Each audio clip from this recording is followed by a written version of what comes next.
The Buddha once said that all suffering begins with attachment, not just to people or things, but to expectations, identities, and stories we refuse to release. In modern life, these attachments are often invisible. They hide in our habits, our fears, and the pressure we place on ourselves. And when we cling too tightly, life drags us. Today we explore the truth behind the message. Let go or be dragged. Let this be a journey of gentle self-reflection. Attachment number 1, needing approval from others. One of the deepest attachments the Buddha warned against is the craving for approval. From childhood, we learn to measure ourselves through the eyes of others, parents, teachers, friends, society. Slowly, our sense of worth becomes something borrowed, something fragile. When you depend on praise to feel valuable, your peace rises and falls with every comment, every reaction, every passing judgment. The Buddha once said, "Peace comes from within. Do not seek it without." When we chase approval, we hand our inner peace to the world, hoping someone else will protect it. But the world is inconsistent. People forget, misunderstand, change their minds. If your confidence depends on their opinions, it will never feel secure. Letting go of this attachment doesn't mean becoming cold or indifferent. It means returning home to yourself. It means recognizing that your worth isn't something others give you. It's something you uncover through honesty, compassion, and presence. When you stop trying to be liked, you start becoming real. And when you become real, respect grows naturally. Not from performing, but from being grounded in who you are. This is the strength of non-attachment, the freedom to live authentically without waiting for permission to be yourself. Attachment number 2, the illusion of control.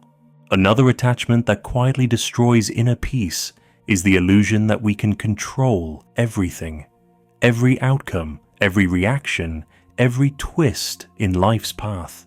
The Buddha taught that clinging to results creates suffering because the world moves according to causes and conditions far beyond our grasp. Yet we still try to force life to unfold exactly as we imagine. Think about a simple everyday moment.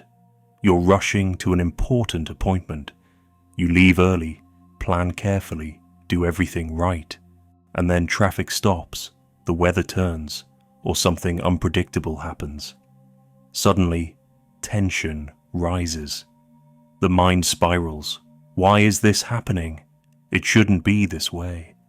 But the traffic doesn't move faster just because we're angry.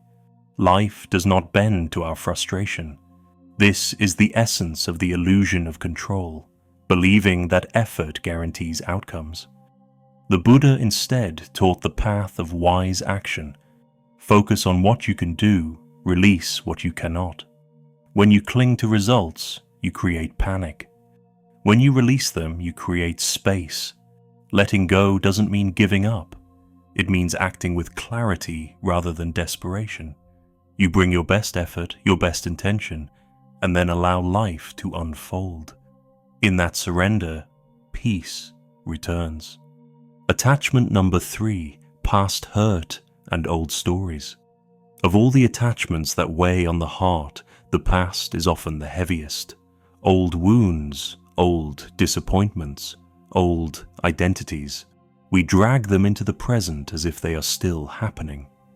The Buddha once said, "Holding on to anger is like grasping a hot coal with the intent of throwing it at someone else. You are the one who gets burned." Yet many of us carry these hot coals for years. Perhaps someone hurt you long ago, and even today, a small reminder brings back the same pain.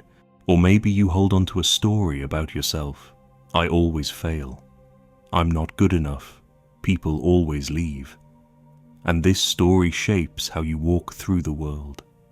These memories become invisible chains, guiding choices, reactions, and fears. But the past is not a life sentence. It is a lesson. When you loosen your grip on old stories, something softens. You begin to see that the hurt is no longer happening, only your attachment to it is. And the moment you stop rehearsing the old pain, the heart begins to breathe again. Letting go is not forgetting, it is choosing freedom over repetition. It is the act of saying, this hurt will not define me anymore, define me. Attachment number 4, expectations of how life should be. One of the most subtle yet powerful attachments is our expectation of how life should be. We build mental pictures of the perfect relationship, the perfect timing, the perfect career path. And when reality doesn't follow the script, suffering begins. The Buddha taught impermanence. Everything rises, changes, and fades. Life is a river, never the same from one moment to the next. Yet we cling to fixed expectations as if the world owes us predictability. The more rigid the expectation, the more painful its collapse. We suffer not because life is unfair, but because we insist that it match our imagined version of it. For example, you may expect a friend to always understand you, or a plan to unfold without obstacles. When it doesn't, frustration grows, not from the situation itself, but from the attachment beneath it. Flexibility is a form of wisdom. It doesn't mean lowering your standards or abandoning your dreams. It means flowing with life rather than resisting it. When you loosen your grip on what should be, you become more present with what is, and in that presence, peace appears. Letting go of expectations allows life to surprise you, teach you, and support you in ways rigid control never could. Attachment number 5, material possessions and status. Another attachment that quietly steals our peace is our relationship with material things, possessions, achievements, titles, and social status. The ego loves to say, "This is mine." It builds identity out of what we own, the home we live in, the car we drive, the job title on our profile. But the Buddha reminded us that everything in life is borrowed.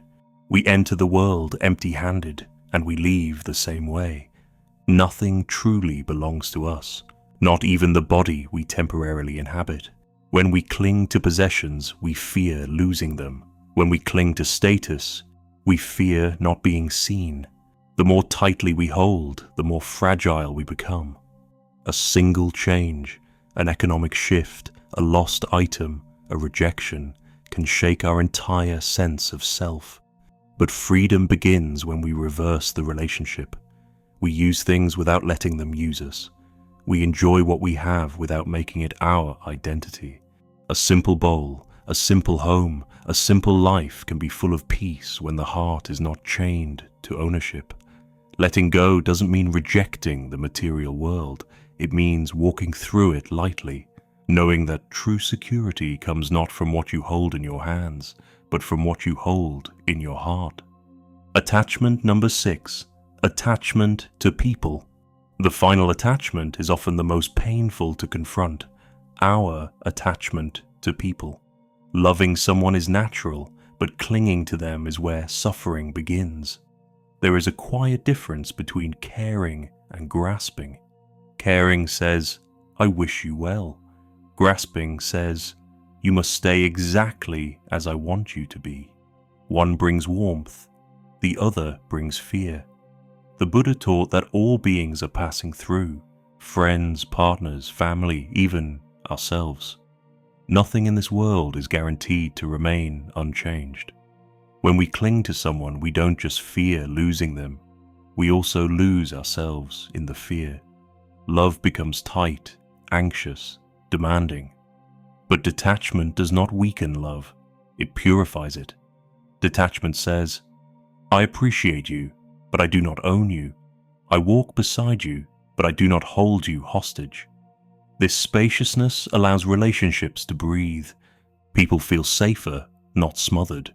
You feel calmer, not desperate. When you release the need to control how others stay, act, or feel, the relationship transforms. Connection becomes a choice, not a chain. Appreciation grows because it is no longer driven by fear. This is the beauty of non-attached love. You love fully, yet remain free.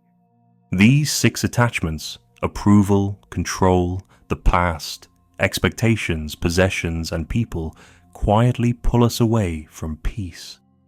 The Buddha once said, "In the end, only 3 things matter: how much you loved, how gently you lived, and how gracefully you let go." Inner freedom begins the moment you release what weighs on your heart. If this message brought clarity or comfort, subscribe for more Buddhist wisdom and reflections for inner peace.